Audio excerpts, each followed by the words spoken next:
Hello everyone, this is Dalster and welcome to another Music Topics video, and in this video I will be talking about System of a Down's guitarist Daron Malakian's interview with Rubin on Rick's podcast called Tetragrammaton that was released this year. The reason why I wanted to talk about it is because of my book review of Serj Tankian's book, which should be on my channel by now, and to also get another point of view about System of a Down. Serj is the lead singer of System of a Down and was in the band with Daron. The band took a long break after finishing up their Mesmerize Hypnotize tour in 2006, as System of a Down had creative differences, which caused some questions for fans like myself as to why they never made new songs for many years. A lot of System of a Down fans have speculated that Serj and Daron hated each other. Others have said it was all Daron's fault. Some also blame Serj. Other fans think it was because of Daron Malakian being a Republican. But after reading Serj's book, I think he and Daron just wanted to do their own ideas without adding another person's perspective. After System of a Down were no longer active, Serj became a solo artist and has made a lot of solo albums, while Daron has his own band called Scars On Broadway, where he writes and does all the work for the band. In the end, I think they just had ideas that they were hoping to do it their way, but when you're in a band or a group, you have to think about the other members' input since it is a group, not just you in the band. They weren't lazy, that's for sure, but it did cause some friction within the band during 2005 and maybe earlier. Shavo Odagian, the bass player, is currently in another band called 7 Hours After Violet, while John owns a comic book store in Las Vegas, Nevada called Torpedo Comics and does some drumming work here and there, most notably in Serj's song Cartoon Buyer. The band seemed to do better as they worked on other things, but they do reunite once in a while, most notably this year as they're about to tour Chicago, New Jersey, Brazil, and many more countries and states. Again, I just wanted to do this video in order to get another side of the story as to why System of a Down ended, or what led to them taking long breaks, and why they do these one-off shows. The interview was 2 hours and 20 minutes, so it was a long one, and a rare one as Daron does not do very long interviews. For those that don't know, Rick was the one who worked with System of a Down on their albums. At the beginning of this interview, they go into Daron's childhood first. He talks about being in his cousin's room and seeing posters of the band Kiss and getting scared from them, even though the posters had influenced Daron to get into the rock music scene. At 3 years old, Daron started to collect music records, as his first record was a Kiss record that contained Paul Stanley's guitar solo. He would listen to rock music through the radio as well as disco music from his family. As a child, Daron was mostly into the aggressive kind of music. Both of his parents were artists, as his mom was from Iraq and made sculptures, while his dad was a painter-artist. In the interview, they present a song that Daron's mom had sung before, as her family used to sing Egyptian music. It was a nice song that was about a lost love and sounded like she was crying throughout it. Daron said that the reason why he thinks that he is a musician kind of guy is because of his mom singing a lot of Arabic music while she was pregnant with Daron. He said that he would not have written Ariels without the Arabic Egyptian music, as the song was inspired by Middle Eastern folk music. His parents had come to Hollywood from Baghdad due to Saddam Hussein's leadership in 1974. Daron would then be born in 1975. Daron also mentioned that if his family had never moved to the US, he could have been a soldier, as some countries require it. Some of Daron's family members had told him that bombs would fall in their country, as well as people getting murdered. He grew up in an Armenian community somewhere in Los Angeles. At the age of 12, he started playing the guitar as he could not get the drums, since Daron said that his parents could not turn off the drums, and at the time they lived in a small apartment. His first choice of instrument was actually the drums. Daron said in the interview that he does not love the guitar but uses it as a music tool to write music. In his teen years, Daron got involved with a group of bad boys who would get into lots of fights. He started writing music, such as ballads and folk music, as Daron started performing when he was 14 or 15 years old at parties. His music would make people cry. Other than lyrics, Daron said that he would also do work on the chorus of the songs that he had written. He would have ideas and try to make it work, as Daron said that he is very patient when it comes to working on songs. Growing up, Daron would play the guitar for the whole day or almost every day. Daron said that he considers it playing rather than practicing as he tries to enjoy it. With music, Daron said that he only writes for himself or how he feels at times. Once he releases his music, he never listens to it again. He said that he likes to make sounds from the guitar based on how he feels. His first band was with a Metallica cover band. At the age of 13, Daron said in his interview that he met Shavo at an Armenian elementary school and would see Shavo again when they were in a recording session years after elementary school. In those recording sessions, another band playing and one of those members happens to be Serge. Serge was a keyboardist and his band wanted to replace him with Daron. At the recording sessions, Daron would jam with Serge or any other person.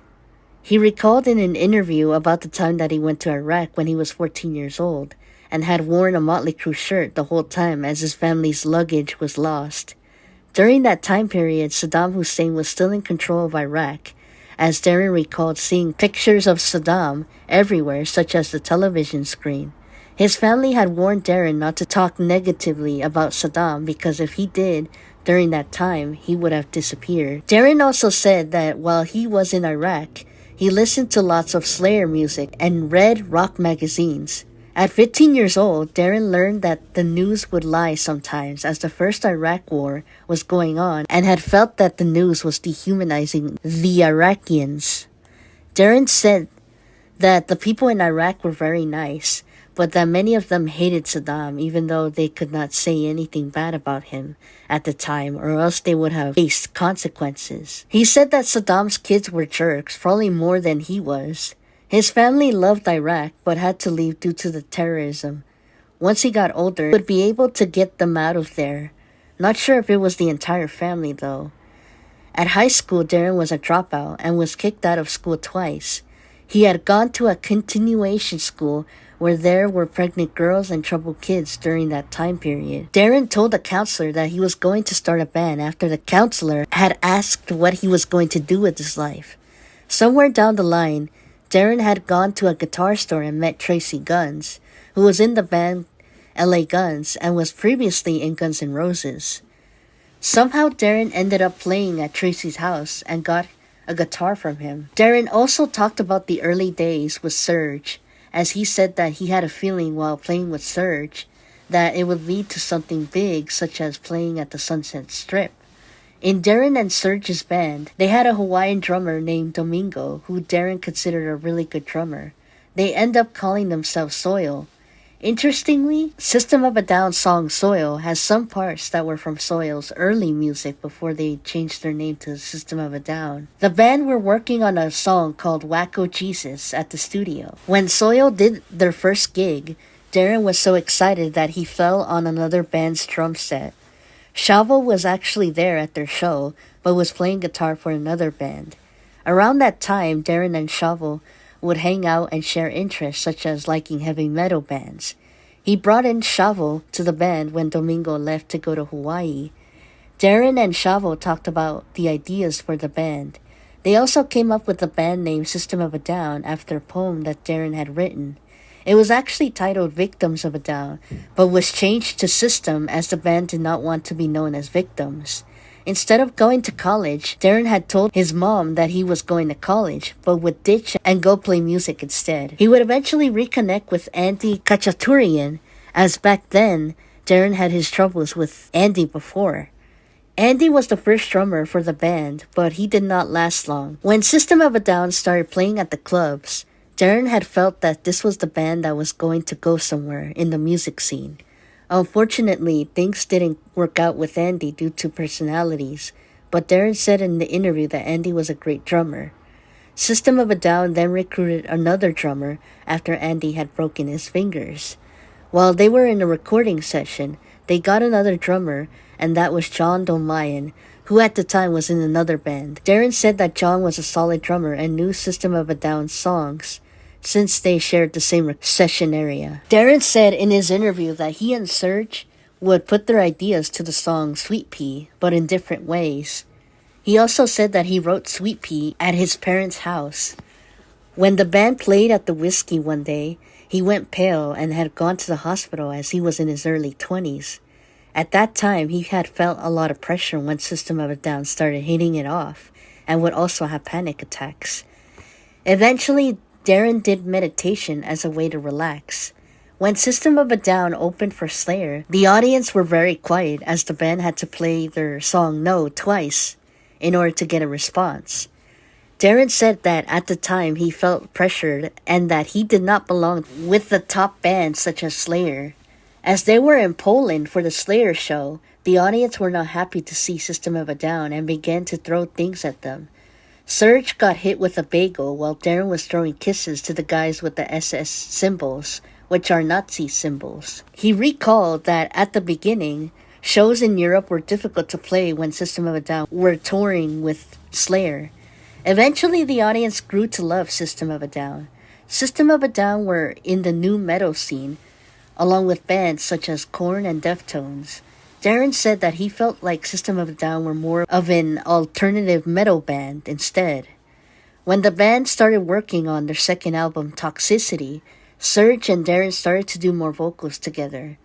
Their song Atwa, ATWA, was about Charles Manson. Daron said that during the Toxicity period, he felt that he was going to sing more as System of a Down were releasing new material during the early 2000s. He mentioned that System of a Down's style is more open-minded than just heavy metal. Interestingly, System of a Down were beginning to get noticed at the malls. It was said by Daron that the lyrics to Chop Suey at the beginning were different from the ones that were released in its final version. Daron said that the lyrics for Chop Suey came naturally to him. System of a Down called their third album Steal This Album because someone had leaked their third album before it was set to be released. The songs from the album were songs that did not make it to the Toxicity album. One of the songs, called Highway Song, that was written by Daron was inspired by him listening to Depeche Mode. The band had to redo some of their songs from Steal This Album after it got leaked. Daron talked about how the dynamic of the band had changed after he had moved to a house as the band started becoming more successful and that Serge's heart was not into the band's work anymore. The band would choose their songs to put in the albums, but Daron wanted the best song that worked for the band to be put in the album. He said that one of the members was not into it, but did not say who as Daron did not want to say the wrong things. The interview also mentioned how Daron wanted to do the same sound that he had heard from a guitar center as he was experimenting with guitars and putting them on the wall. You can actually see the clip on his Instagram as he had someone hang guitars on a wall, but it did not work in the end. When talking about System of a Down's last two albums, Mesmerize and Hypnotize, Daron said that they sounded different because Rick wanted System of a Down to go into different places musically. Daron thinks that the song Radio Video is a happy, dancey kind of song, but does not think of it as metal. It does sound a little cultural, but in a rock and roll type of way, in my opinion. As Daron began to write more songs during the Mesmerize Hypnotize period, he felt that he was going into a rock music direction. In the Radio Video's lyrics, Danny and Lisa were his childhood friends, and Daron wondered if they are aware that he is a singer now. He said that he liked to mess with the tempo for the Radio Video song, as well as Sugar. When Daron wrote Soldier Side, his uncle was still in Iraq, when out of nowhere, his area had gotten bombed. Daron recalled bringing in Lost in Hollywood to the studio, but Rick had told Daron that the song was not finished, so Daron went back home and tried to finish it. Lost in Hollywood was based on Daron riding his bike as a kid in Los Angeles and seeing homeless people and prostitution on the streets, and thought to himself that these people had a dream but failed. Daron said that Lost in Hollywood was a very emotional, heavy song. Daron said that he appreciated Rick for helping him complete the song. He mentioned that System of a Down still had more songs that are not out, as they were recorded during the Mesmerize Hypnotize era. When he wrote BYOB, Daron was listening to funkadelic music and had a feeling of punk rock when he was listening to the funkadelic music. With System of a Down, Daron wanted to evolve with them, but if they were to release a new album, it would be a different story. Towards the end of the interview, Daron said that he's not sure if he wants to make new System of a Down music anymore. Daron said that he still has work that has yet to be released and that a new album with his band, Scars On Broadway, is coming out this year. He was surprised when a lot of people showed up to the Scars On Broadway shows last year, as he was expecting less. I thought the interview was really good and worth a listen to, as Daron does not talk a lot in other clips or interviews that I have seen so far on YouTube. It made me learn more about Daron and his past that I thought that I would never hear about.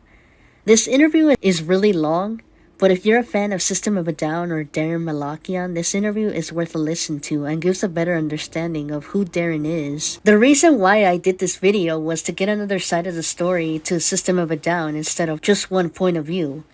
I thought it would be fair to understand the band better, but I think it's pretty obvious by now that System of a Down might not ever make a new album.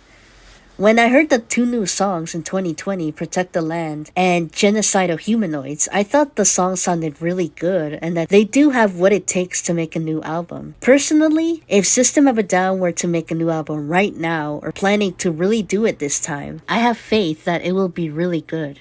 Usually when a band releases new music or a new album after many years, it does not always work out all the time. But with System of a Down releasing the two songs in 2021, I personally think that if they were to ever release new music somehow, it would sound great no matter how much time it has been. I really liked this interview, and I know it took a very long time to release it, but it was worth talking about. Daron is actually one of my favorite guitarists alongside Jimi Hendrix and Mick Mars, which is also why I wanted to do this as well. A very good interview, and if you want me to do more of these, let me know in the comment section below. But that's all I have to say. Thank you guys for watching this video, and take care of your mental health and everyone around you, and I'll do the same too. And we are getting so close to 800 subscribers. Thank you guys so much. Bye guys.